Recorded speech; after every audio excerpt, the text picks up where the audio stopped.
trade? Only a small fraction of the firearms in Mexico are coming from the United States. Most of the large caliber automatic weapons are coming from Central America and other parts of South America and the Southern Hemisphere. There are some guns coming from the United States. We're a border with Mexico, so yeah, and we've caught people trying to smuggle guns out of Arizona, and they've been caught trying to smuggle them into Mexico. So there is some gun trafficking going on. But to blame Mexico's problems on the United States is just par for the course for President Calderon and anybody else. Everybody blames the United States, and they won't blame themselves. We have a failed narco state to our south where the cartels have corrupted the Mexican government, and there is no desire on Mexico's part to deal with this problem the way it should be dealt with.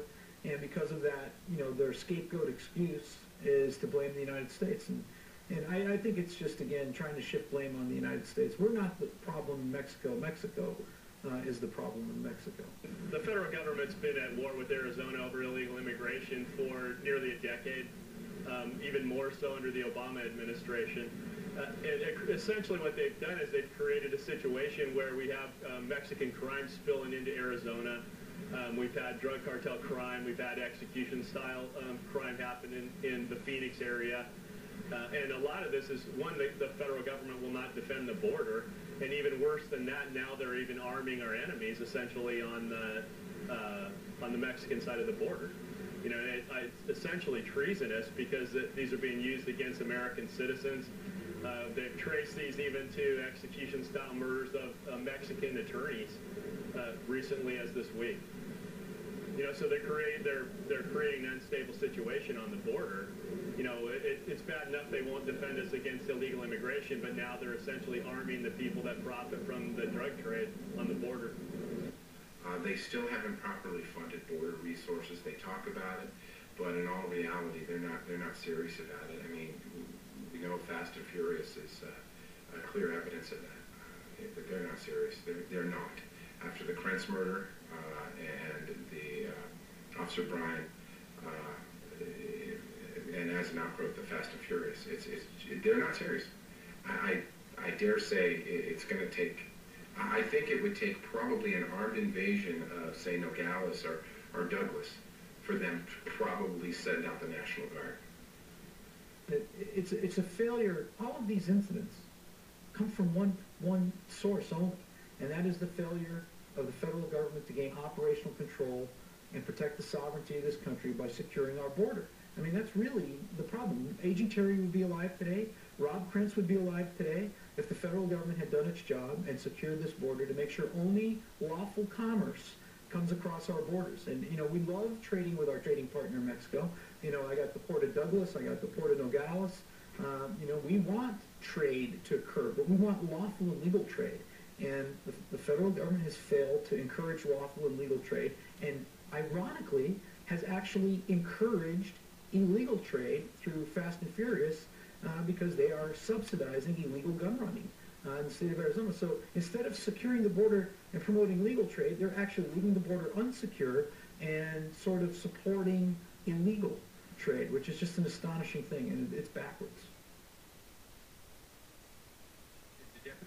Did the Deputy Attorney General authorize it? My guess would be no. Mr. Cole, I don't think was in the. I don't think he was in the department at the time that operation started. But he's been aware of it much longer. Been aware of it much longer than you have, since you've only been aware of it a few weeks. You have to understand the way in which the department operates. Although there are operations, this one has gotten a great deal of publicity. Yeah, they're dead Americans as a result of this failed and reckless program. So I would say that it hasn't gotten enough attention, has it, Mr. Attorney General? Not necessarily. Well, you've seen the Department of Justice, which is politicized basically regardless of what president is in control, because they work for the president, essentially. You've seen them through the use of the Fast and Furious, where they're actually running guns to foreign nationals to use in crime. It's a consolidation of power. And what you're doing is you're moving towards a national government and away from a federal government. And under a federal government, they had limited power. Well, of course, the Attorney General should be removed from office, number one. He is part of, well, he's the head of the agency that's basically stonewalling and covering up and prohibiting this investigation from being conducted through the duly constitutional committee of the U.S. Congress that has oversight of the federal government. And I think Congressman Issa will bring some of that to light with his filing contempt charges. But I think that there are quite a few people, both in the Department of Justice, the ATF, and other agencies that are involved that need to be disciplined and removed from their positions, terminated, fired, resigned, or whatever. And a full investigation needs to continue. I don't think you're going to get it with the current president. Well, of course, we've got to hold someone responsible, but what I've noticed about government is it's slow and bureaucratic, and by the time they're saying, oh, here's someone responsible, there'll probably be several more murders in the desert.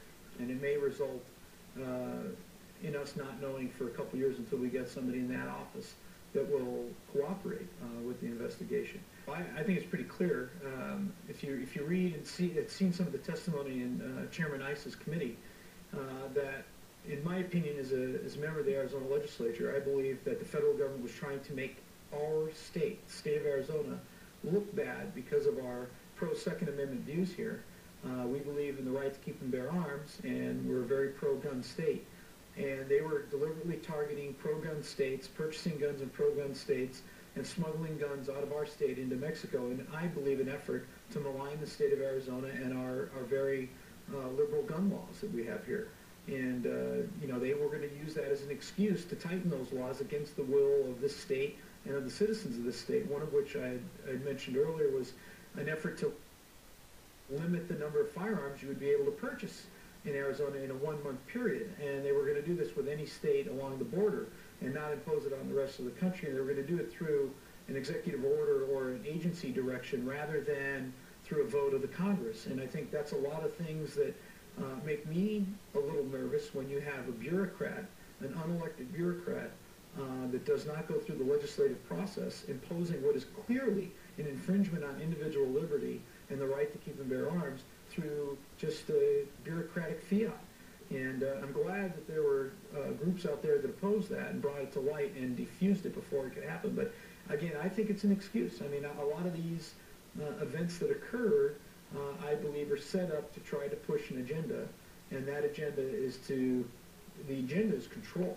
I mean, the federal government's mission right now is to control the lives of every American to the greatest degree possible. And I believe that's what that was about. It was about, you know, Arizona, to the federal government, Arizona's out of control. And they want to come in here and control. They want to control our water. They want to control our laws and our policies within the state. And they don't like the fact that we're a very free state. We pride ourselves in trying to put as much individual liberty in the hands of the people of the state as possible, and it just drives the federal government nuts. I believe that Eric Holder actually knew what was going on and was involved in the operation, and you can tell that from some of his testimony. He needs to be impeached, and he needs to actually be criminally punished for what he's doing. A mere resignation, I don't think, is enough. And you can actually see a trail of this up to the Obama White House in reality. You know, up to cabinet-level positions.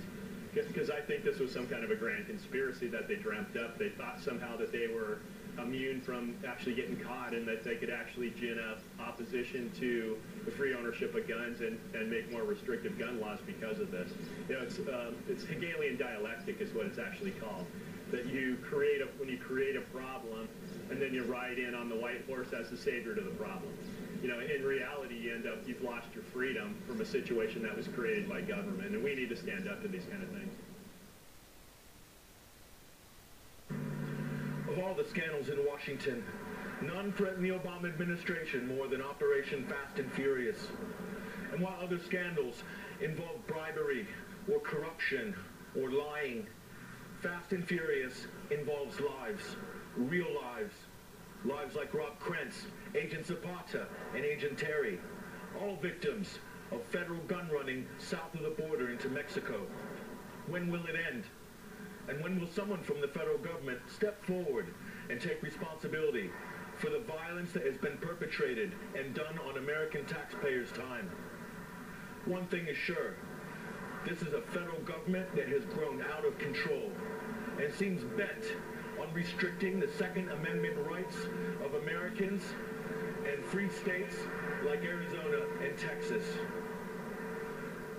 This is Patrick Henningsen for Infowars.com.